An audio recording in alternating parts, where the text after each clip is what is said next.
Assalamu alaikum warahmatullah.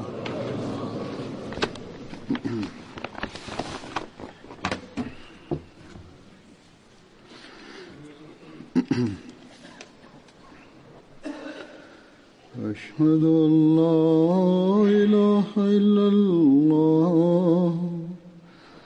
وحده لا شريك له وأشهد أن محمدا عبده ورسوله أما بعد فأعوذ بالله من الشيطان الرجيم بسم الله الرحمن الرحيم الحمد لله رب العالمين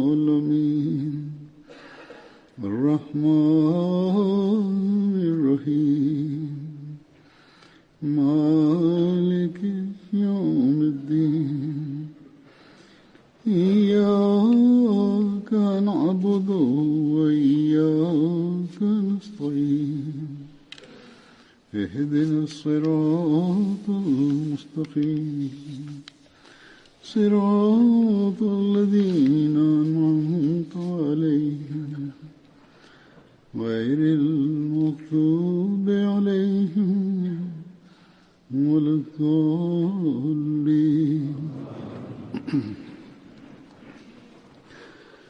Peygamber sallallahu aleyhi ve aleyhi ve sellem'nin bir sahabaları Hazret Asim ibn Sabit idi. Atasının namı Sabit ibn Qays ve anasının namı ise Şamus binte Abu Amir idi. Peygamber sallallahu aleyhi ve sellem u hamda Hazret Abdullah ibn Jahash urtasida biradarchilikni o'rnatgan edilar. Uhud g'azotida bir marta dushmanning kuchli hujumi sababli musulmonlar parokinda bo'lgach, Hazrat Osim payg'ambar sallallohu alayhi vasallam bilan birga sobit qadam turdi. U payg'ambar sallallohu alayhi vasallam qullariga o'lim uchun bayat qilgan edi. Payg'ambar sallallohu alayhi vasallam tomonidan tayinlangan kamonbozlardan edi. Bu sahoba Aus qabilasidan bo'lgan, Badr jangida ham ishtirok etgan. Payg'ambar sallallohu alayhi vasallam Badr kuni sahobalardan dushman bilan yuzma-yuz bo'lganlaringizda qanday jang qilasizlar deb so'raganlar edi. Hazrat Osim shunday dedi: "Ya Rasululloh, biror qavm o'qlarimiz yetgunga qadar yaqinlashganida biz ularga o'q otamiz. Ular bizga toshlarimiz yetgunga qadar yaqinlashganda tosh otamiz. So'ngra u zot raziyallohu ta'ala anhu 3 ta toshni ko'tardi. Bittasini bir qo'lda, ikkitasini ikkinchi qo'lda. Yana deydi, ular bizga nayzalarimiz yetgunga qadar yaqinlashganlarida nayzalarimiz bilan urushamiz. Nayzalarimiz sinab ketganda ularni qilichlar bilan qatl etamiz." Shunda Rasululloh sallallohu alayhi vasallam dedilar: "Jang aslida shunday qilinadi." So'ngra yana dedilar: "Kimda kim jang qilsa, u Osimning aytgan yo'l yo'rig'iga muvofiq jang qilsin." U davrda o'q, nayza va qilichlar bilan jang qilinar edi. Toshlardan ham foydalanilar edi. U davrdagi urush bugungi kundek emas edi. Ya'ni begunoh fuqarolar, ma'sum kishilar va yosh bolalarni ham bombalab o'ldirib yuborishadi. Bir g'ayri musulmon kishi payg'ambar sallallohu alayhi vasallam janglarini zikr qilib, payg'ambar sallallohu alayhi vasallam haqida shunday yozgan: "Sizlar Muhammad Rasululloh sallallohu alayhi vasallamga u kishi janglar qildi degan ayb qo'yasizlar. Biroq uning janglarida atigi yuzlab yoki minglab kishilar o'lgan bo'lsa kerak. Sizlar o'zlaringizni rivoylangan hamda insoniyatga xayrixoh deb bilgan kishilar sizlar faqat bir urushda 70 milliondan ko'proq kishilarni o'ldirgansizlar. Ular orasida ko'pchiligi oddiy fuqarolardan iborat edi. U kishi bu yerda ikkinchi jahon urushiga ishora qilmoqda. Baxtga qarshi bugun musulmonlar ham ana shu kishilardan yordam olmoqdalar. Musulmonlar farqiga bormay musulmonlarni qatl etmoqdalar. Bular dushman hujum qiladigan yoki yaqinlashadigan jang yo'l yo'riqlaridan qat'iy nazar o'zlari hujum qilib ma'sum kishilarni o'ldirmoqdalar. Bir rivoyatga ko'ra Hazrat Ali radhiyallohu ta'ala anhu Uhud kuni ko'p urushish bois qayrilib ketgan qilich bilan qaytdilar. Hazrat Fotimaga bu maqdorga loyiq qilichni ehtiyot bilan saqlang. Bu jang mobaynida ko'p ish ko'rsatdi dedilar. Shunda payg'ambar sallallohu alayhi vasallam u zotning gapini eshitib, agar siz bugun qilich bilan mahorat ko'rsatgan bo'lsangiz, unda Sahal ibn Hanif, Abu Dujana va Osim ibn Sobit hamda Haris ibn Sama ham mahorat ko'rsatdilar dedilar. Yana bir rivoyatga ko'ra payg'ambar sallallohu alayhi vasallam Badr asirlaridan shoir Abu Aza Amr ibn Abdullahga muruvvat ko'rsatib, uni ozodlikka chiqardilar.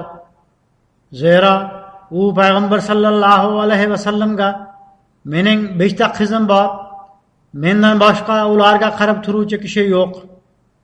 Siz meni ular sababli sadaqa sifatida ozod qilib qo'ying deganida payg'ambar sallallohu alayhi vasallam uni ozod qildilar. Shunda Abu Aza dedi: "Men siz bilan puxta ahd qilaman. Kelgusida sizga qarshi jang qilmayman. Nabiron jangda yordamlashaman." Shunda payg'ambar sallallohu alayhi vasallam uni qaytib jo'natib yubordilar va hech qanday mablag'siz qo'yib yubordilar. Makka Qurayshlari Uhud tomon chiqayotganlarida Safvon ibn Umayya uning oldiga kelib, "Siz ham biz bilan chiqing" deganida u shunday dedi: "Men payg'ambar sallallohu alayhi vasallam bilan sizga qarshi jang qilmayman va nabiron jangda yordamlashaman degan puxta ahd tuzganman. U zot sallallohu alayhi vasallam faqat menga muruvvat ko'rsatdilar. Mendan bo'lak hech kimga muruvvat ko'rsatmadilar." Safvon unga: "Agar siz qatl etilsangiz, qizlaringizni o'zimga qiz qilib olaman.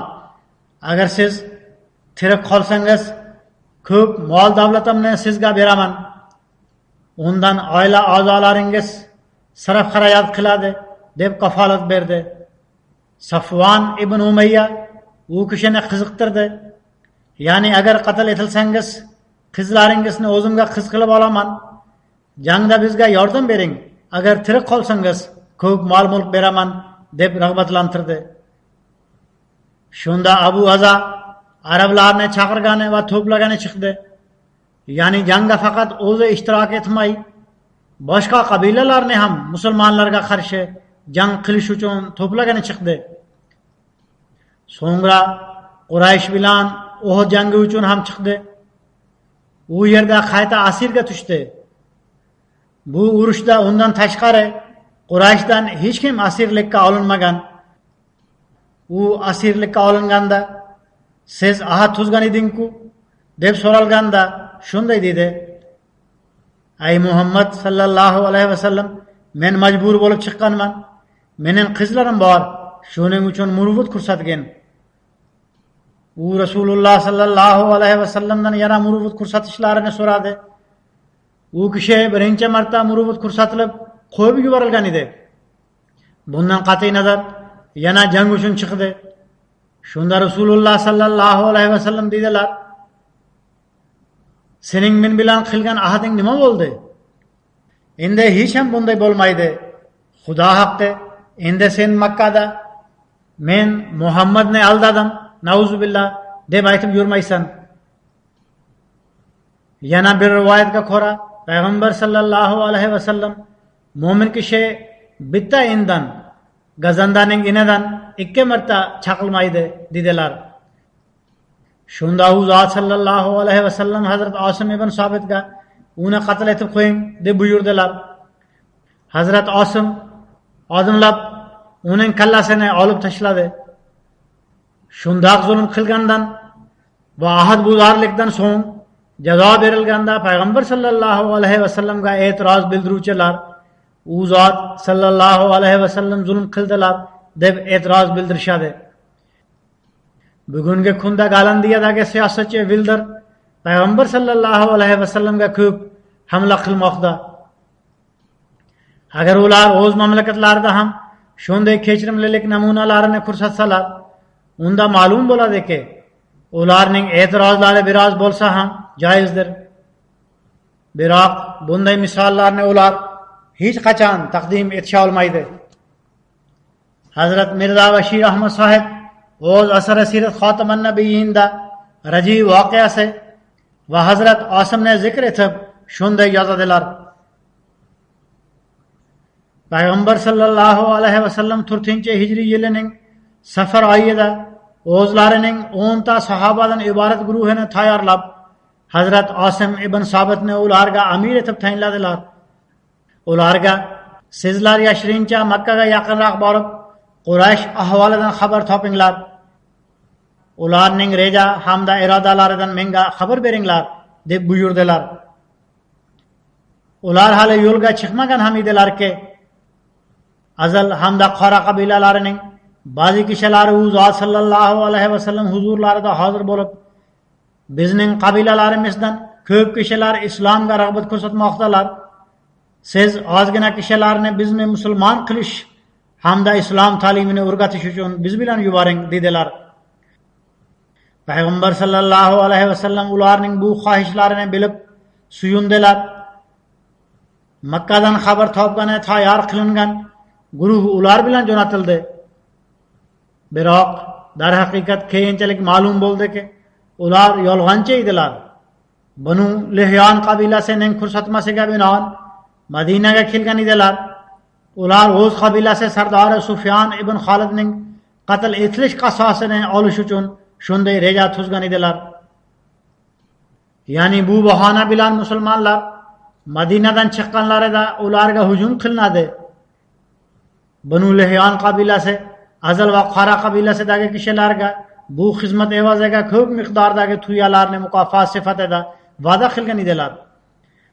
Azal va Qora qabilasidagi mazkur sotqin kishilar Asfon va Makka o'rtasiga yetganlarida Banu Lihyon qabilasiga musulmonlar biz bilan kelishmoqda. Sizlar ularni qatl etish uchun chiqaveringlar deb maxfiy xabar jo'natib qo'ydilar. Shunda Banu Lihyon qabilasidan 200 ta yigit, ular orasida 100 kishi kamonboz edi. Musulmonlar izlaridan chiqdilar. Raji nomli joyiga kelib, ularni ushlab olishdi. 10 kishi 200 ta jangchi bilan qandoq urusha oladi? Biroq musulmonlarga taslim bo'lish uchun ta'lim berilmagan edi. Shuning uchun bu sahobalar darhol bir tepalikka chiqib olib, kurashish uchun tayyor bo'ldilar. Aldashni yomon ko'rmaydigan kofirlar, sizlar tepalikdan pastga tushinglar, biz sizlarni qatl etmaymiz deb puxta ahd tuzamiz deb ularni chaqirdilar. Hazrat Osim javoban shunday dedi: biz sizlarning ahdlaringizga hech ham ishonmaymiz. Biz gaplaringizga ishonib pastga tusha olmaymiz. So'ngra osmonga yuzlanib, "Ey Alloh, sen ahvolimizni ko'rmoqdasan. O'z payg'ambaringga ahvolimizdan xabar bergin" dedi. Qisqasi, Osim hamda uning sheriklari urushayotib shahid bo'lishdi. Hazrat Mirza Bashir Ahmad Sohib yana shunday yozadilar: Raji voqeasi to'g'risida shunday bir rivoyat ham uchraydiki, Makka Qurayshlariga Banu Lihyon qo'lidan Rajida shahid bo'lganlar orasida Osim ibn Sobit ham borligi to'g'risida xabar yetib borganda, ular Rajiga maxsus kishilarni ta'kidlab jo'natdilarki, Osimning kallasi yoki tanasining biror a'zosini kesib olib kelinsin, toki biz tasalli topaylik. yana o'ch olish hissiyotimiz taskin topsin.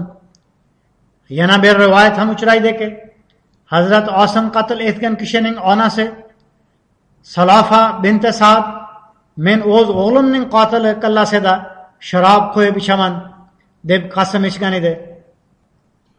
Ammo Alloh taolaning taqdiri shunday bo'ldiki, bu kishilar u yerga yetib borgach, qarasalar, asalari va arilar Osimning mayyiti atrofida yig'ilgan va u yerdan hech uchib ketmasdi. Kelgan kishilar ularni u yerdan quvish uchun ko'p harakat qilishdi.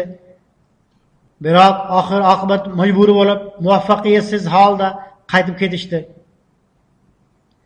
Shundan so'ng tez orada yomg'ir bo'roni kelib, Osimning murdasini u yerdan oqizib qayergadir olib ketdi. Yana rivoyatlarga ko'ra, Hazrat Osim musulmon bo'lganida men har qanday mushrikona narsalardan qattiq parhez tutaman, hattoki mushriklarga yaqinlashmayman ham deb ahd qilgan edi. Hazrat Umarga uning shahid bo'lgan xabari yetganida shunday dedilar: Alloh taolo o'z bandalarining hissiyotlarini qanchalik inobatga olar ekan. O'limdan keyin ham Osimning ahadini amalga oshirdi.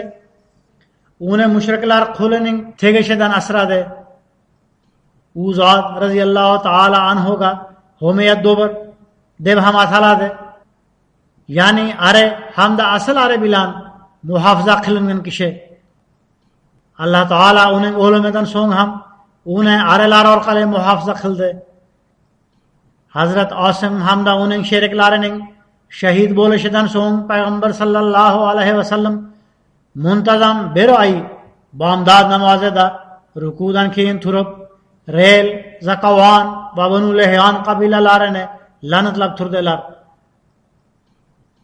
Yana bir rivoyatga ko'ra, Hazrat Osim dushmanga qarshi o'q otib, quyidagicha baytni o'qirdi: Al-mautu haqqun val hayatu batilun va kullu ma hamma illa lahu nazilun bil mar'i val maru ilayhi abilun. Ya'ni o'lim haqdir va barhayotlik befoyda. Alloh taolo kim haqida qanaqa hukm chiqarsa, o'sha nozil bo'ladi. Inson uning qarorini qabul qilishiga baribir to'g'ri keladi.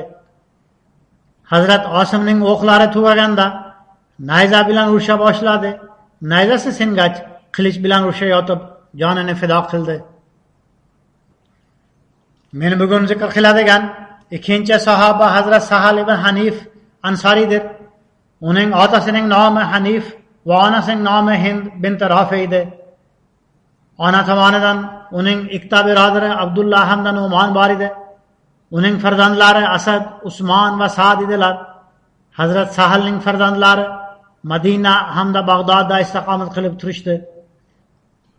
Payg'ambar sallallohu alayhi vasallam u hamda Hazrat Ali o'rtasida birodarchilikni o'rnatdilar. U kishi Badr g'azoti bilan birgalikda barcha g'azotlarda Payg'ambar sallallohu alayhi vasallamga sherik bo'ldi.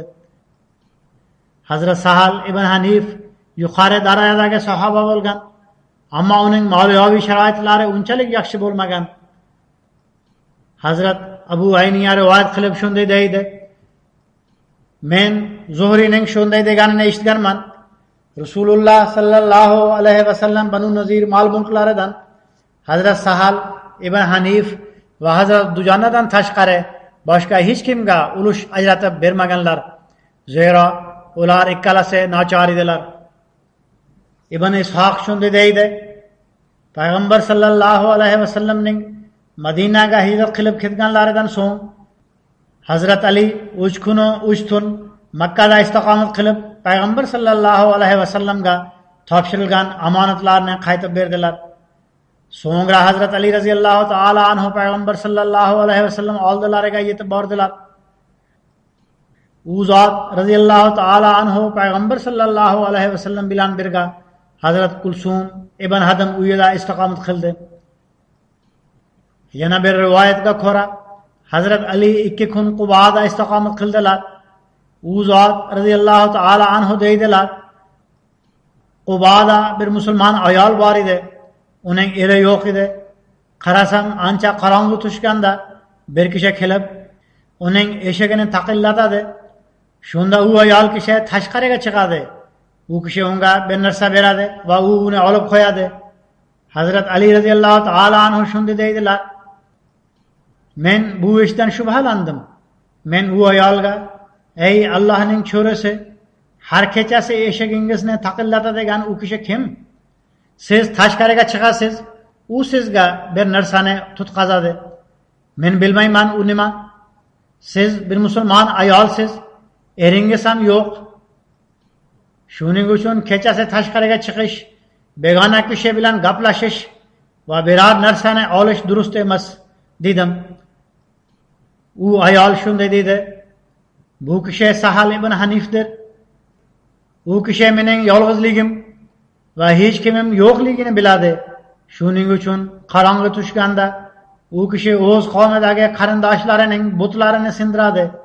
So'ngra ularni yoqish uchun olib kelib menga beradi. Ibn Ishoqqa ko'ra, Hazrat Ali radhiyallohu ta'ala anhu Hazrat Sahal o'limigacha bu voqeani aytib berardilar. Ya'ni u kishi o'z qarindoshlaridan shirkni uzoqlashtirish uchun qanday yo'l yo'riqdan foydalangan. U zot radhiyallohu ta'ala anhu shunday tadbirdan foydalanganlar. Hazrat Sahal ibn Hunayf Uhud jangi kuni sobit qadamlik ko'rsatgan buyuk sahobalardan edi. U kishi o'sha kuni payg'ambar sallallohu alayhi vasallam qo'llariga o'lim uchun bay'at qildi. Kofirlarning kuchli hujumi sabab musulmonlar tarqalib ketgach, u zot radhiyallohu ta'ala anhu payg'ambar sallallohu alayhi vasallam oldilarida qalqon bo'lib turdi. Bu kuni bu sahoba payg'ambar sallallohu alayhi vasallam tomonlaridan o'q otib turdi. Rasululloh sallallohu alayhi vasallam shunday dedilar: "Nabbelu sahlan fa innahu sahlun." Ya'ni Sahalga o'qlarni tutqazinglar. Zero o'q otish u uchun oson ishdir. Yana shunday rivoyat qilinadi: G'azval nomli bir mohir nayzaboz yahudi bor edi. U otgan nayzasi boshqalarning nayzalari yetmaydigan joyga yetib borar edi. Banu Nazir muhasira qilingan kunlarda payg'ambar sallallohu alayhi vasallam uchun bir chodir tayyorlandi. G'azval bir nayza otdi. Otilgan nayzasi chodirga yetib keldi. Shunda Rasululloh sallallohu alayhi vasallam sahobalarga chodirni u yerdan ko'chirishni buyurdilar. Chunonchi shundan so'ng chodir boshqa yerga ko'chirildi. Hazrat Ali mazkur yahudining izidan tushdilar. U payt G'azval bir guruhni birga olib, musulmonlarning biror sardorini qatl etish irodasi bilan chiqayotgan edi. Hazrat Ali uni poylab qatl etib, kallasini payg'ambar sallallohu alayhi vasallam huzurlarida taqdim etdi. Uning yonida bo'lgan barcha kishilar qochib ketishdi. Ularni jazolash uchun payg'ambar sallallohu alayhi vasallam Hazrat Ali boshchiligidagi 10 kishidan iborat bir guruhni yubordilar. Bu kishilar ularning ortidan tushib, ularni tutib qatl etdilar. Zero ular jang uchun hamda yashirincha hujum qilish uchun chiqqan edilar. Hazrat Ali bilan borgan guruh ichida Hazrat Abu Dujana hamda Hazrat Sahal ibn Hunayf ham bor edi. U davrda musulmonlarning hech bir kuni tinch o'tmas edi. Dushman doimo hujum qilish uchun shay bo'lib turar edi. Shunday dushmanlar bilan aslida shunday muomala qilinishi lozim edi. Rasululloh sallallohu alayhi vasallam Xaybarni fath etishdan so'ng Al-Qur'on nomli vodiy tomon jo'nadilar. Payg'ambar sallallohu alayhi vasallam lashkari Qur'on nomli vodiyga tushganda yahudiylar oldindan jang uchun tayyor edilar. Chunonchi ular o'qlar bilan kutib olishdi. Ular musulmonlarga o'q ota boshlashdi.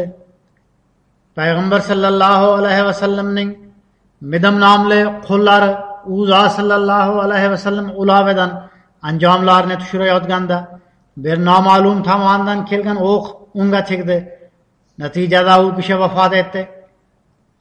Payg'ambar sallallohu alayhi vasallam darhol saflarga tizilishni buyurdilar. Bayroqni Hazrat Sa'd ibn Ubadaga topshirdilar. Bayroqlardan bittasi Hazrat Xubob ibn Munzir, ikkinchisi Hazrat Sahal ibn Hunayf va uchinchisi Hazrat Ubad ibn Bashirga topshirdilar. Bu urush natijasida to'liq hudud musulmonlar qo'liga kirdi. Alloh taolo musulmonlarga fath ato etdi va bu yerda Alloh taolo ko'p mol-mulk ato etdi. Payg'ambar sallallohu alayhi va sallam bu yerda 4 kun istiqomat qildilar. Sahobalarga o'ljalarni taqsimlab berdilar. U yerdagi yer hamda bog'lar yahudiylarda qolaverdi. G'alaba qozonishdan qat'iy nazar yer va bog'larni ularda qoldirdilar.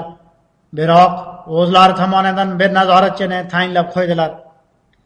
Dushman bilan go'zal muomalaning bu bir yaqqol misoldir. Egalik huquqlari ularda qoldi. Faqat birozgina soliq olinar edi. Xolos.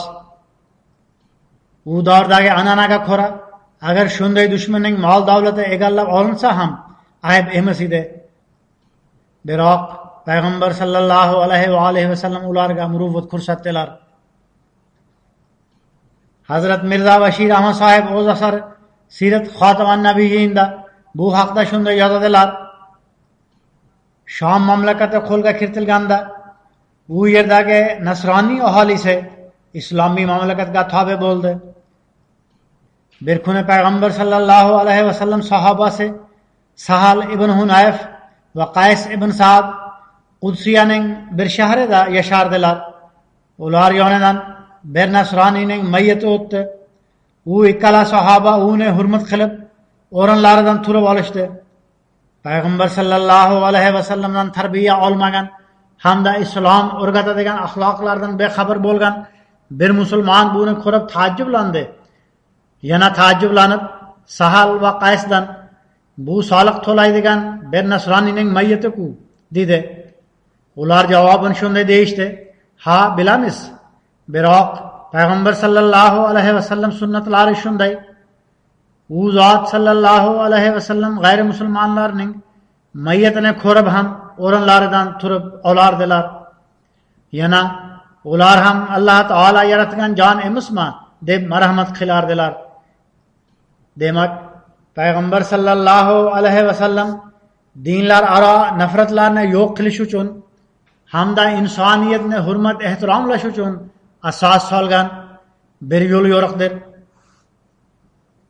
Ana shu go'zal sunnatni sahobalar ham o'zlashtirdilar. Abu Voildan shunday rivoyat qilinadi. U deydi, biz Siffinda edik.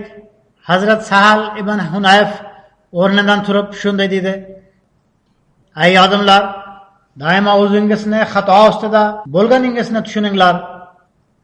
Zero biz Hudaybiya voqeasida Rasululloh sallallohu alayhi va sallam bilan birga edik. Agar biz yuzma-yuz bo'lish vaziyatini ko'rganimizda albatta kurashardik." Shu asnoda Hazrat Umar ibn Xattob keldilar. U zot kelib: "Ya Rasululloh, biz haq ustida va kofirlar esa botil ustida emasmilar?" deganlarida u zot sallallohu alayhi va sallam albatta dedilar. U zot radhiyallohu taala anhu yana dedilar: "Bizning qatl etilgan kishilarimiz jannatda emasmilar va ularning o'ldirilgan kishilar azobda emasmi?" U zot sallallohu alayhi va sallam ha albatta dedilar.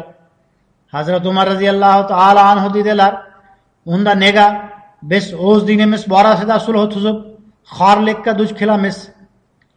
Alloh taolo biz bilan ular o'rtasida qaror chiqarmaguncha biz bu yerdan quruq qaytib ketamizmi?" U zot sallallohu alayhi va sallam dedilar: "Ey Xattobning o'g'li, men Allohning elchisiman va Alloh taolo meni hech qachon zoya qilmaydi." So'ngra Hazrat Umar radhiyallohu taala anhu Hazrat Abu Bakr radhiyallohu taala anhu yonlariga bordilar. Rasululloh sallallohu alayhi va sallamga bergan savollarini u zotdan ham so'radilar. Hazrat Abu Bakr Siddiq dedilar: "U zot sallallohu alayhi va sallam Alloh taolaning elchisidirlar. Alloh taolo u zotni hech qachon zoya qilmaydi." Buxoriydagi bir hadisning davomida shunday yozilgan: So'ngra Fath surasi nozil bo'ldi. Rasululloh sallallohu alayhi va sallam boshidan oxirigacha uni o'qib berdilar. Hazrat Umar radhiyallohu taala anhu: "Ya Rasululloh, bu g'alabami?" deb so'radilar. U zot sallallohu alayhi va sallam ha dedilar. Bu hadisni izohlayotib Hazrat Sayyid Valiyulloh Shoh sahib shunday yozadi: Siffin Iroq va Sham o'rtasidagi bir joyning nomidir. U yerda Hazrat Ali bilan Hazrat Muaviya yuzma-yuz kelishdi. Hazrat Muaviya lashkarining askarlari o'z mag'lubiyatlarini sezib, Qur'onni bilan ko'tarib, Qur'on hukm qilib qaror chiqarilsin dedilar. Chunonchi shunda Hazrat Ali tomonidan jangni to'xtatish buyurildi. Ba'zi kishilar tomonidan jangni to'xtatishga e'tiroz ham qilindi. Hazrat Sahal ibn Hunayf Hazrat Ali tomonidan qatnashgan edi. Hazrat Sahal ibn Hunayf odamlarga ittahimu anfusakum dedi. Ya'ni o'z fikringiznigina to'g'ri deb bilmanglar. Zero bundan oldin Hudaybiya sulhida Hazrat Umarda ham yanglishish yuz bergan edi. Biroq oxirgi voqealar Payg'ambar sallallohu alayhi vasallamning sobit qadamlilik hamda ahadni amalga oshirishlari barakali bo'lganini ko'rsatdi va u zot sallallohu alayhi vasallam muhofaza qilindilar. U zot radhiyallohu ta'ala anhu yana davom etib shunday dedi: odamlar qaysi narsani kuchsizlik va xorlik deb hisoblay olgan bo'lsalar, Alloh taolo o'sha narsani kuch-quvvat va izzat ikromga sababchi qildi. Payg'ambar sallallohu alayhi va alihi vasallam har bir katta kichik masalada shartnomaga vafo qilishga e'tiborni qaratdilar. Mayli, shu yerda aldandik, kutgan natijalar chiqmadi.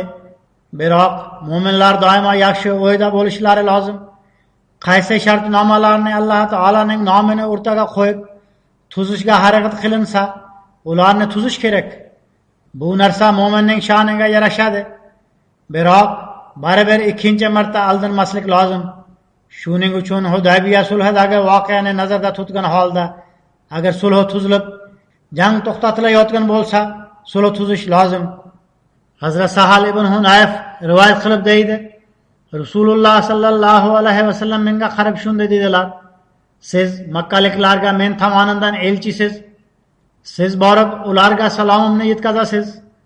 Yana ularga shunday deysiz: Rasululloh sallallohu alayhi vasallam sizlarga 3 narsani buyuradilar. O'z ota-bobolaringiz nomiga qasam ichmanglar. Ota-bobo nomiga qasam ichish man etilgan hamda gunohdir. Sizlar hojatga o'tirganingizda qibla tomon yuzlanib yoki orqa o'girib o'tirmanglar. Shimol-junub tomon qaragan holda o'tiringlar. Yana 3-chi nasihat sifatida shunday dedilar: Suyak hamda tezak bilan istinjo qilmanglar. Bunda katta hikmat bor. Zero ularda turli bakteriyalar bo'lib, qandaydir mikroblar tushishi mumkin. Shu kunlarda hojat qog'ozi va suv bilan istinjo qilinadi. Biroq u davrda o'rmonlarda toshcha, suyak va hokazo narsalar ishlatilar edi. U zot sallallohu alayhi vasallam bundan man etdilar.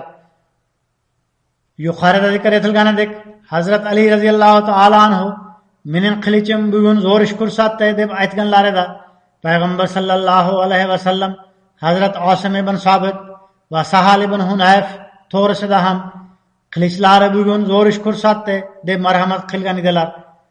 Hazrat Ali radhiyallohu ta'ala anhuga bayat qilganda Hazrat Sahal Hazrat Ali bilan birga edi. Hazrat Ali Basraga yo'l olganlarida Hazrat Sahalni o'zlariga o'rinbosar etib tayinladilar. U zot radhiyallohu ta'ala anhu Hazrat Ali bilan birga Siffin jangida ishtirok etdi. Hazrat Ali radhiyallohu ta'ala anhu uni Fors davlatlariga hokim etib tayinladilar. Biroq u yerdagi kishilar u zot radhiyallohu ta'ala anhuni shahardan chiqarib yuborishdi. Shunda Hazrat Ali Hazrat Ziyodni jo'natdilar. Fors ahli u zotdan rozi bo'ldi va kelishuv tuzib soliqni ado etdi. Ular Hazrat Sahalni qandaydir noto'g'ri ishi uchun chiqarib yubormagan, balki har bir kishining o'zgacha xatti-harakatlari bo'ladi. Shuning uchun Hazrat Ziyod Fors ahlini yaxshi uslubda boshqara oldi. Keyinchalik ular bilan kelishuv tuzilib, soliq ham olindi. Hazrat Sahal ibn Hunayf Siffin jangidan qaytishda 38-hijriy yili Kufada vafot etdi. Hazrat Ali radhiyallohu ta'ala anhu uning janoza namoziga imomlik qildilar. Hazrat Hanash ibn Mo'tar rivoyat qilib shunday deydi: Hazrat Sahal ibn Hunayf vafot etganida Hazrat Ali roziyallohu taala anhu janoza namoziga imomlik qilish uchun maydonga tashrif buyurdilar. Hazrat Ali janoza namozida 6 marta takbir aytdilar. Ba'zi kishilarga bu narsa yoqmadi. Shunda u zot roziyallohu taala anhu odamlarga Hazrat Sahal Badr jangida qatnashgan sahobalardandir dedilar. Uning mayyati Jabona nomli joyga yetganda Hazrat Qaraza ibn Qob o'zining ba'zi kishilari bilan yo'lda uchrashdi. U Hazrat Ali xizmatiga: "Ya Amirul Mu'minin, biz Hazrat Sahalning janoza namoziga qo'shila olmagan edik" dedilar. Shunda Hazrat Ali roziyallohu taala anhu ularga janoza namozini o'qish uchun ruxsat berdilar. Ular Hazrat Qaraza imomligida Sahalning janoza namozini ado etdilar. Men zikr qiladigan 3-sahoba Hazrat Jabor ibn Sakhardir. U Sakhar ibn Umayyaning o'g'li edi. Hazrat Jabor 70 ta ansor bilan 2-Aqaba baytida ishtirok etgan. Hazrat sallallohu alayhi va sallam Hazrat Jabor hamda Hazrat Miqdod ibn Amr o'rtasida birodarchilikni tuzdilar. Badr g'azoti payti u 32 yoshda edi. Rasululloh sallallohu alayhi va sallam uni xurmalar hosilini hisoblash uchun Xaybarga yuborar edilar. U kishi Hazrat Usmon xalifalik davrida 30-hijriy yili Madinada vafot etdi. Vafot payti uning yoshi 62 da edi. Hazrat Jabor Badr, Uhud, Xandaq va qolgan barcha g'azotlarda payg'ambar sallallohu alayhi va sallam bilan birga bo'lgan. Hazrat Jabor ibn Sakhar rivoyat qilib shunday deydi: Makka tomon ketayotganda payg'ambar sallallohu alayhi va sallam shunday dedilar: "Kim bizdan oldin Asoya nomli joyiga borib yetishimizdan oldin uning hovuzi teshiklarini to'proq bilan yopib, uni kengaytirib suv to'ldiradi." Abu Vays nomli ravi shunday deydi: "Ana shu joyga payg'ambar sallallohu alayhi vasallam bizni jo'natdilar." Hazrat Jabor dedilar: "Shunda men o'rnidan turib, bu ishni men amalga oshiraman dedim." U zot sallallohu alayhi vasallam dedilar: "Boravering." Demak, men Asoyaga borib, uni tuzatib va kengaytirib suv bilan to'ldirib qo'ydim. So'ngra uyqu ustunlik qilib, men uxlab qoldim. Men uyg'onmadim. Biroq bir kishining tuyasi jilova tortilgan holda qochib ketayotgan edi. U yugurib hovuzga bordi. Egasi esa u kishi menga: "Ey hovuz egasi, o'z hovuzingizga yetib oling" dedi. Qarasam u zot Rasululloh sallallohu alayhi vasallam ekanlar. Men xo'p dedim. Hazrat sallallohu alayhi vasallam o'z ulovlarini hovuz yonida to'xtatdilar va uni cho'kkalatdilar. Yana Rasululloh sallallohu alayhi vasallam dedilar: "Idishni olib men bilan keling." Men idishni olib u zot sallallohu alayhi vasallam ortlaridan bordim. U zot sallallohu alayhi vasallam yaxshilab tahorat oldilar. Men ham tahorat oldim. U zot sallallohu alayhi vasallam namoz uchun turdilar. Men u zot sallallohu alayhi vasallam chap tomonlarida turib oldim. Payg'ambar sallallohu alayhi vasallam u yerga yetganlarida eng birinchi ish shuni qildilarki, tahorat olib nafl o'qidilar. Payg'ambar sallallohu alayhi vasallam mening qo'limdan ushlab o'z o'ng tomonlariga turg'izdilar. Ya'ni payg'ambar sallallohu alayhi vasallamning nafl o'qiyotganlarini ko'rib, men ham payg'ambar sallallohu alayhi vasallam bilan nafl o'qiy deb chap tomonda turib oldim. Biroq payg'ambar sallallohu alayhi vasallam darhol qo'limdan ushlab o'ng tomonimga turg'izib qo'ydilar. Sahoba shunday deydi: "Demak, biz namoz o'qidik. Namoz o'qiyotganimizda qolgan kishilar ham yetib kelishdi." Badr g'azoti kuni payg'ambar sallallohu alayhi vasallam quyidagicha duo qildilar: "Allohumma ikfini Nawfal ibn Xuvaylid." Ey Alloh, Nawfal ibn Xuvaylid muqobilasida sen men uchun yetarli bo'lgin.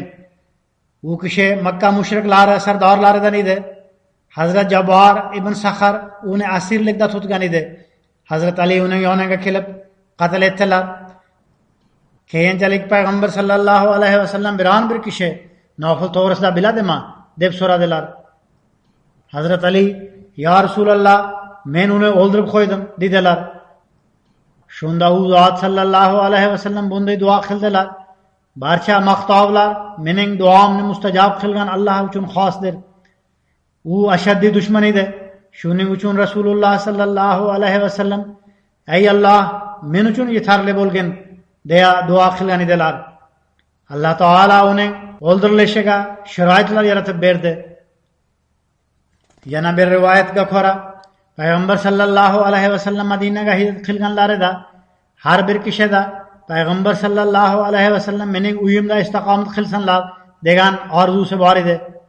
Bu haqda ko'p rivoyatlar bor. Biroq payg'ambar sallallohu alayhi vasallam dedilar, qayerda mening tuyam cho'kalab o'tirsa, men u yerda istiqomat qilaman. Tuya Madina ko'chalaridan o'tganda har bir kishi "Ya Rasululloh, biznikida istiqomat qiling" derdi.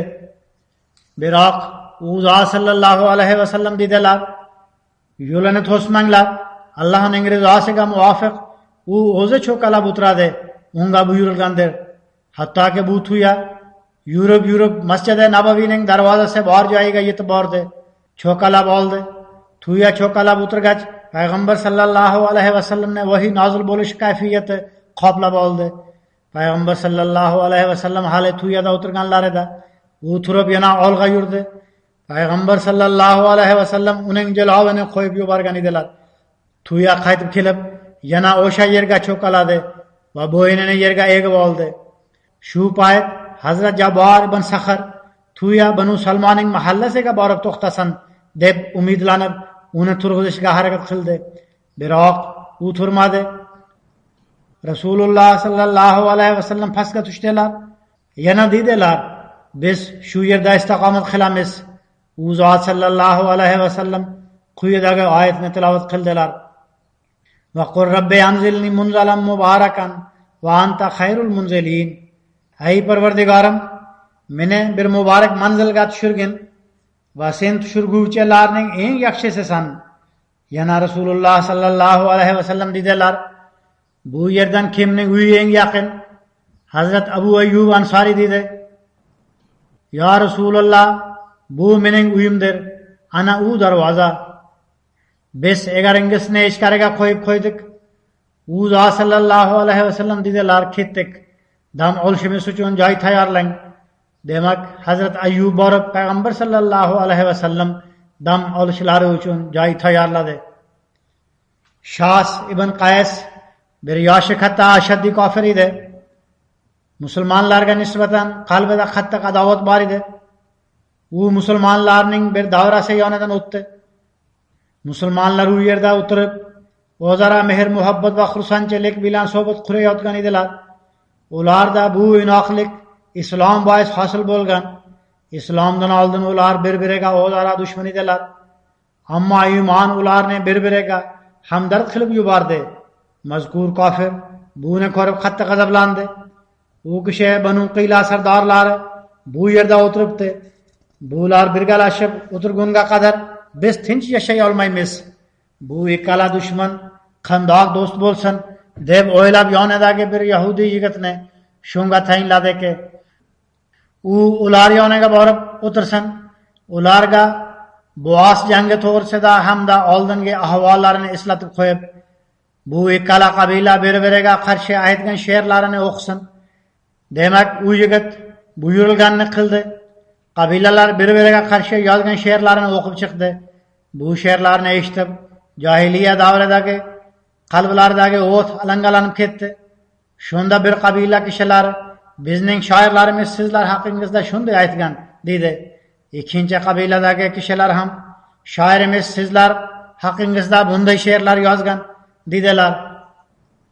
Mehr muhabbat va inoqlik bilan o'tirgan kishilar bu fitna bois o'zaro talashib tortisha boshlashdi. O'zlarini bir-biridan ustun ko'rsata boshlashdi. Hattoki ulardan ikki kishi Hazrat Aws ibn Qizi va Hazrat Jabor ibn Saxr o'zaro tortishib ketishdi. Ulardan biri ikkinchisiga, "Agar xohlasang, hoziroq jangni boshlaymiz", dedi. Gap cho'zilib ikkala guruh g'azablanib, jang uchun joy belgilay boshlashdi hamda jahiliya davridagi iddaolarini qila boshlashdi. Rasululloh sallallohu alayhi vasallamga bu haqda xabar yetganda, u zot sallallohu alayhi vasallam Aws hamda Xazraj qabilalariga keldilar. u zot sallallohu alayhi vasallam bilan birga muhojir sahobalar ham bor edi. U zot sallallohu alayhi vasallam dedilar: "Ey musulmonlar guruh, Allohdan qo'rqinglar, Allohdan qo'rqinglar. Sizlar hozir ham jahiliya davridagi iddaolarni qilasizlarmi? Holbuki men sizlarning orangizda mavjudman. Alloh taolo sizlarga islom tomon hidoyat berdi. U orqali sizlarga izzat ikrom ato etdi. Sizlardan jahiliya davridagi narsalarni yo'q qilib, sizlarni kofirlikdan saqladi. Sizlar orangizda mehr muhabbat qo'ydi. Sizlar ilgariga kofirlikka qaytasizlarmi?"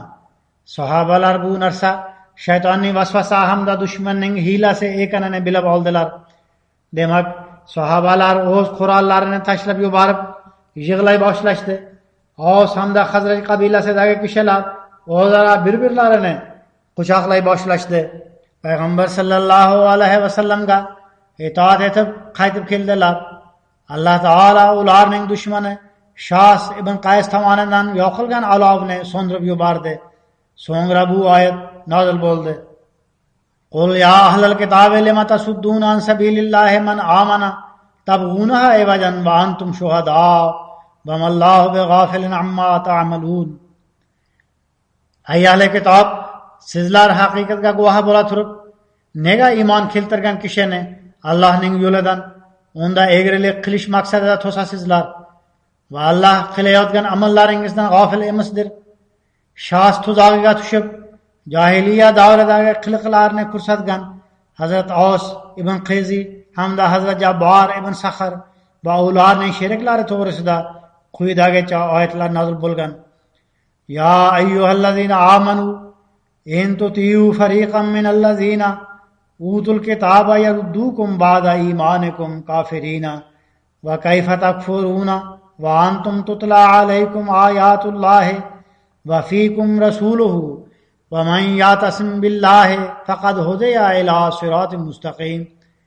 Ya'ni ey iymon keltirganlar, agar kitob berilgan kimsalarning biron bir guruhiga itoat qilsangizlar, ular iymon keltirganingizdan keyin sizlarni qayta kofir qilib qo'yadilar va sizlar qanday inkor qila olasizlar? Holbuki Allohning oyatlari sizlarga tilovat qilinadi va uning payg'ambari orangizda mavjuddir va kimki Allohni mahkum tutsa, u chindan ham to'g'ri yo'lga hidoyat qilindi. Nima bo'lganda ham sahobalarning ahvollari ana shunday edi. Bir vaqtlar agar ular shayton aldoviga tushgan bo'lsalar, payg'ambar sallallohu alayhi vasallam tomonidan nega jaholatga qaytmoqdasizlar deb ogohlantirilganda darhol nadomat chekib yarashib oldilar va mehr muhabbat hamda birodarchilikni izhor etdilar. Demak, sahobalarning namunalari ana shunday edi. Arzimagan narsalarni deb soxta or-namus hamda manmanlikka beriladigan kishilar uchun bu buyuk bir namunadir. Agar ular bir-birining qoniga tashna bo'lgan, bir-biriga qarshi jang qilgan kishilar o'zaro birodar bo'lib ketgan bo'lsalar, unda hozir bir kalima keltiradigan, balki bir jamoatda tug'iladigan kishilar o soxta manmanliklariga nega barham bera olishmaydi? Mening oldimga ko'pgina muammolar keladi. Soxta manmanliklar sabab o'zaro noroziliklar oylab, balki yillargacha cho'zilib ketadi. Ba'zi yoshlar, bizning oilalarimizda noroziliklar bor. Biz o'zaro bir-birimiz bilan qiz oldi, qiz berdi qilmoqchimiz. Biroq oqsoqollarimiz bois bu ishni amalga oshira olmaymiz deb yozishadi. Demak, bunday kishilar aqlni ishlatishlari kerak. Alloh taolo mehr muhabbat va birdamlik ta'limini bergan. U bizni bir qavm qilib yaratgan. Biz bir qavm bo'lib yashashimiz kerak. Soxta manmanliklarga berilmaslik lozim. Alloh taolo barchaga aql ato etsin. Yana bir rivoyat borki, Hazrat Umar radhiyallohu taolo anhu Yahudilarni Xaybardan chiqarganlarida o'zlari muhojir va ansorlarni birga olib Xaybarga yo'l olganlar. Ular orasida Hazrat Jabbar ibn Sakhar hamda Hazrat Yazid ibn Sobit ham bor edi. Bu ikkala sahoba Xaybardagi hosilni hisoblagani borardilar.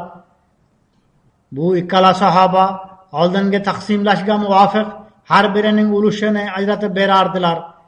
Quro vodiysini taqsimlaganda Hazrat Umar radhiyallohu ta'ala anhu boshqa sahobalar bilan birga bir ulushni Hazrat Jabbar ibn Sakharga ham berdilar.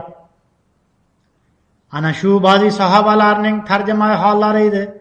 Alloh taolo ularning darajalarini yuksaltiraversin.